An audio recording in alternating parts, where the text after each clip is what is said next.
찬송가 290장 부르시면서 오늘 새벽 기도회 시작하겠습니다.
오늘 본문 말씀은 우리 사무엘하 19장 16절에서 30절 말씀을 봉독하도록 하겠습니다.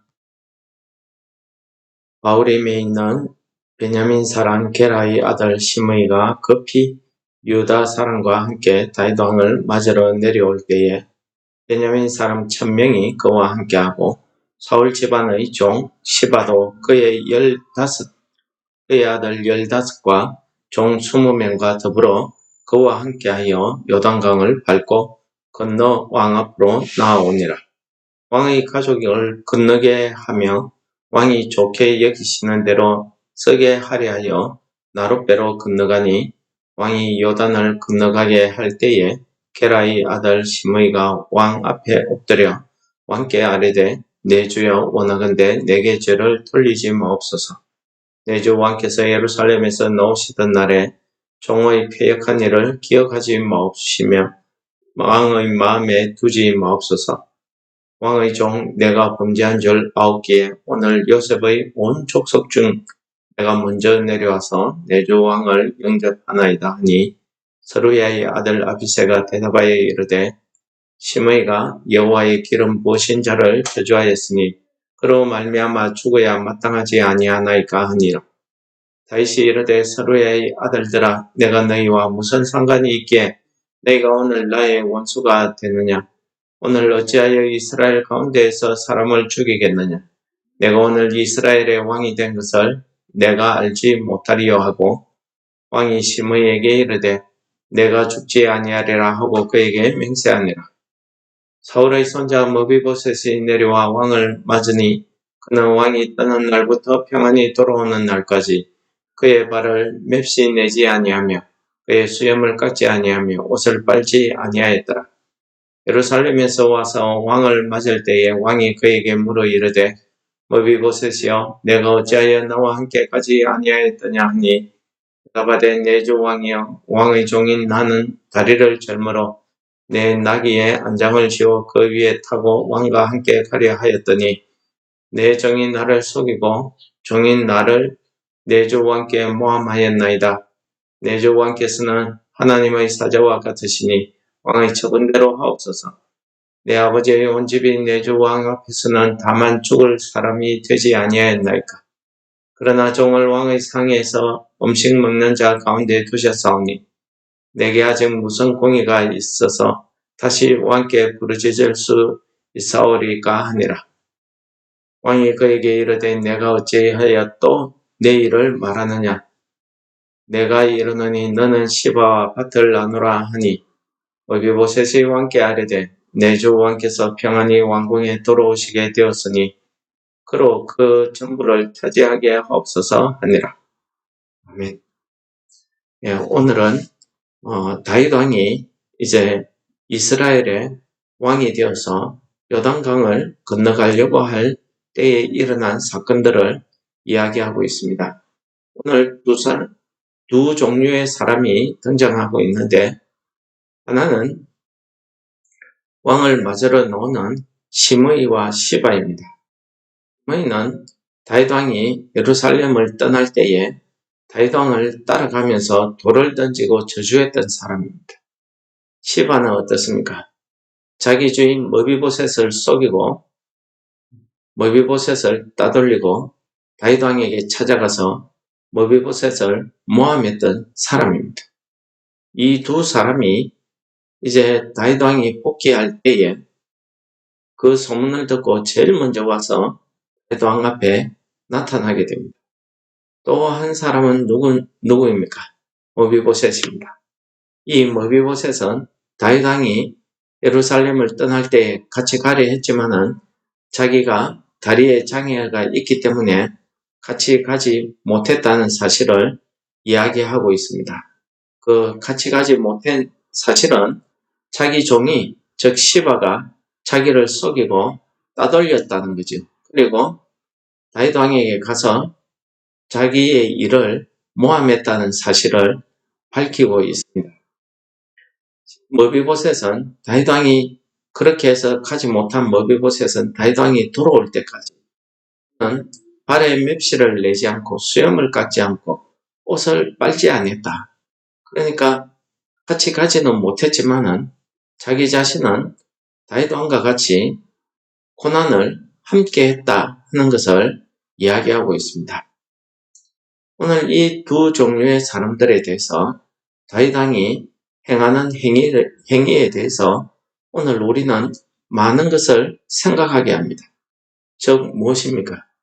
하나님의 정의가 무엇인지를 우리가 깨닫게 하는 겁니다. 성경에서 하나님의 정의를 이야기할 때에 미시파트라는 단어를 씁니다. 이 미시파트라는 단어를 사용할 때에 정의는 우리가 알고 있는 것처럼 옳은 일, 옳은 판결을 말하는 그런 뜻도 있지만은 하나님의 정의는 거기에 따라서 말로만 옳은 판단을 하는 것이 아니라 그 뒤에 따라서 행해야 되는 행위가 있습니다.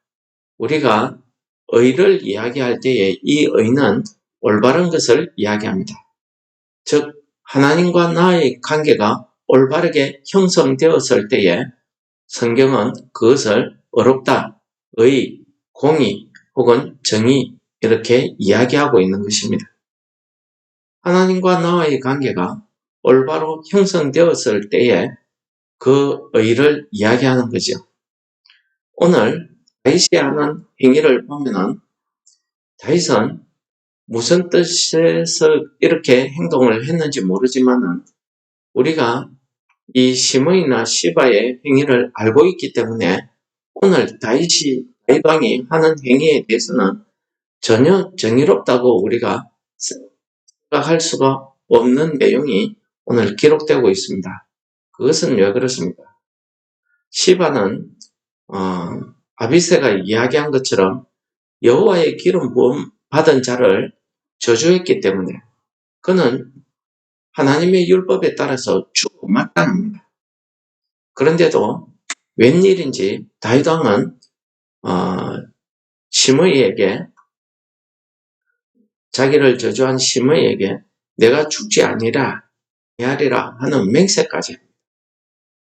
아마도 시므이가 혼자 온 게 아니고 자기가 속한 베냐민 족속 1000명과 같이 왔고 또 시므이 자체가 사울왕과 사울왕의 집과 관계 있는 사람이고 아마 베냐민 사람 1000명과 같이 내려온 거 보면은 시므이가 베냐민 지파에서 상당히 정치적 힘을 쓸 수 있는 사람이다.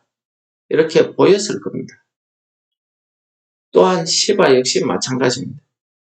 그는 주인을 배신하고 주인을 모함한 덕분에 주인의 재산을 다 빼앗아서 자기 것으로 만들었습니다. 시바에 대한 처분을 어떻게 했는지 오늘 본문에서는 머비보셋에게 내 밭을 그와 나누라는 말로 우리가 다윗 왕이 시바에 대한 처분을 어떻게 했는지 우리가 짐작해 볼 수 있습니다. 정말 다윗 왕이 머비보셋의 말과 시바의 말을 들어서 머비보셋의 말이 참이라고 알았다고 하면은 이런 결정을 하지 않았을 겁니다. 왜 그렇습니까? 지금 억울한 사람은 머비보셋입니다. 종에게 배신당하고 모함당하고 자기의 전 재산을 다 빼앗겨 버렸습니다. 그런데도 다윗 왕은 그 시바에 대해서 문책하고 벌하기는커녕 주인의 그 재산을 같이 나누어라고 공평하게 반으로 나누어라고 이야기하고 있습니다. 이것이 옳은 일입니까? 오늘 다윗 왕이 보여주는 이런 내용은 한마디로 정치적인 그런 결정이었다. 우리가 그렇게 볼 수밖에 없습니다. 그것은 왜 그러냐 하면은 아비새에게 하는 말 가운데 우리가 그 내용을 엿볼 수가 있습니다. 오늘 자기가 이스라엘 왕이 되는 이 기쁜 날인데 오늘 이 날에 피를 흘릴 수가 없다. 피를 흘리면 안 된다. 라고 이야기합니다. 무슨 말입니까? 넓게 해석하면은 오늘 자기가 다시 이스라엘 왕으로 복귀하는 날에 모든 사람을 하나로 묶어서 하나로 품어서 한 나라 온전한 이스라엘을 내가 다스리겠다 하는 그런 뜻 아니겠습니까? 그런 정치적인 그런 뜻이 있다 보니까 시므이에 대해서도 시바에 대해서도 올바른 판단을 하지 않습니다. 자기의 정치적인 이런 입장에 따라서 판단을 하고 있는 것입니다. 이것이 우리가 바라보고 있는 다윗 왕의 모습입니다. 여러분, 하나님께서는 성경 이런저런 여러 곳에서 하나님의 정의, 공의를 말씀하고 있습니다. 하나님의 정의, 공의에 대해서는 여러 성경이 있지만은 하나님의 정의를 이야기할 때에는 그 정의를 행하기 위해서 따라가는 실천해야 되는 내용이 있는데 그것은 하나님의 사랑이 하나님의 그 헤세드 그 은혜를 실천해야 하나님의 올바른 정의를 실천할 수 있다고 성경은 이야기하고 있습니다. 우리 사람들이 말하는 정의란 것은 나는 옳고 너는 틀리기 때문에 나의 옳은 점만 부각하고 너는 죽어서 마땅하다. 이렇게 판결하는 것이 사람들의 정의, 이 세상이 말하는 정의입니다. 그러나 하나님의 정의를 잘 대변하는 구절이 있는데 미가서 6장 8절입니다. 사람아 주께서 선한 것이 무엇임을 내게 보이셨나니 여호와께서 내게 구하시는 것은 오직 정의를 행하며 인자를 사랑하며 겸손하게 내 하나님과 함께 행하는 것이 아니냐. 그렇습니다. 바로 이것이 하나님이 말하는 정의이고 성경이 우리에게 가르쳐주는 하나님의 정의를 이야기하는 것입니다. 성경에서 우리가 정의를 행한다고 이야기할 때에는 바로 이러한 일을 행하는 것입니다. 인자를 사랑한다는 것이 무엇이겠습니까? 이 인자를 사랑한다는 것은 하나님 앞에 나서 긍휼을, 그 은혜를 구하는 사람들을 이야기합니다. 하나님 앞에 나서 그 은혜, 그 긍휼을 구하는 사람들의 대표적인 사람들이 누구겠습니까? 그 대표적인 사람들은 다름 아닌 고아와 가부, 나그네들, 억울함을 당한 자, 이런 사람들이 하나님 앞에 나서 자신의 억울함을 이야기하고 있는 것 아니겠습니까?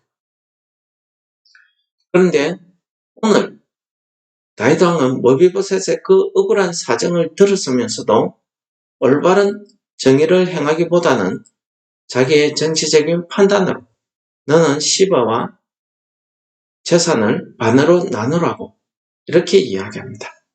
그렇게 대답하는 다윗 왕에게 오히려 머비보셋이 하나님의 정의를 행하고 있다는 것입니다. 그는 이 재산에 대해서 전혀 욕심이 없다는 이야기를 합니다.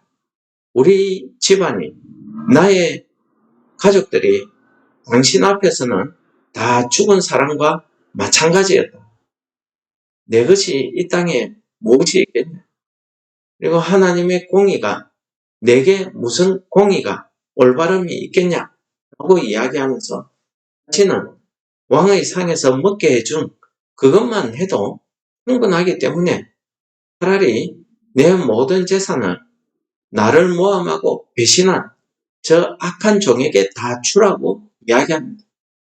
여러분, 바로 이것이 하나님의 정의를 행하는 자의 모습입니다.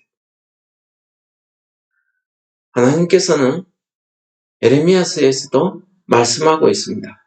여호와께서 이같이 말씀하시되 너희가 공평과 정의를 행하여 탈취당하는 자를 압박하는 자의 손에서 건지고 이방인과 고아와 가부를 압제하거나 학대하지 말며 이곳에서 무죄한 피를 흘리지 말라. 바로 이것이 하나님이 우리에게 말씀하시는 이 정의를 행하는 것이라고 성경은 우리에게 이야기하고 있습니다. 오늘 본문의 말씀을 통해서 우리가 다윗 왕의 모습을 보면서 우리의 오늘 하루의 삶을 되돌아볼 수 있기를 바랍니다. 우리의 믿음, 우리의 신앙생활이 하나님 앞에서 정의를 행하며 공의를, 하나님의 그 사랑을 행할 수 있는 여러분들 되시기를 바랍니다. 하나님께서는 우리에게 어떻게 하나님의 정의를 행할 수 있는가를 예수 그리스도를 통해서 우리에게 잘 보여주셨습니다. 예수님께서는 자신은 아무 죄가 없지만은 우리의 죄를 위해서 심의 같은 악한 자의 저주를 받으면서도 우리의 죄를 해주셨습니다. 왜 그렇습니까? 그것이야말로 하나님의 사랑을, 하나님의 그 정의를 우리에게 보여주고 있기 때문입니다. 그러므로 오늘 하루도 하나님의 그 사랑, 그 정의를 생각하며 우리가 오늘 하루의 삶 가운데 하나님의 정의, 이 세상의 정의가 아니라 하나님의 정의를 실천하는 성도 여러분들 되시기 바랍니다.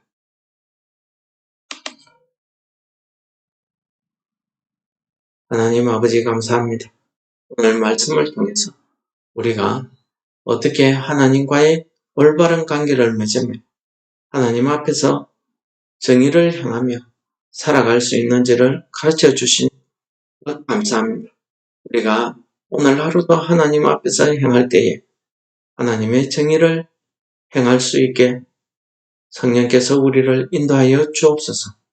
우리가 하나님이 주신 그 사랑으로 우리가 이웃에게 하나님의 사랑을 전하며 이웃과의 관계가 회복되어지고 하나님과의 관계가 회복되어지는 정의를 행할 수 있는 그런 하루가 되게 우리를 인도하여 주옵소서. 그러므로 감사하기도 드립니다. 아멘. 하늘에 계신 우리 아버지여, 이름이 거룩히 여김을 받으시옵며 나라의 임하시옵며 하늘에서 이룬 것 같이 땅에서도 이루어지고 오늘날 우리에게 일용할 양식을 주옵시고 우리가 우리에게 죄 지은 자를 사하여 준 것 같이 우리 죄를 사하여 주옵시고 우리를 시험에 들게 하지 마옵시고 만악에서 구하옵소서. 내게 나라와 권세와 영광이 아버지께 영원히 있사옵나이다. 아멘.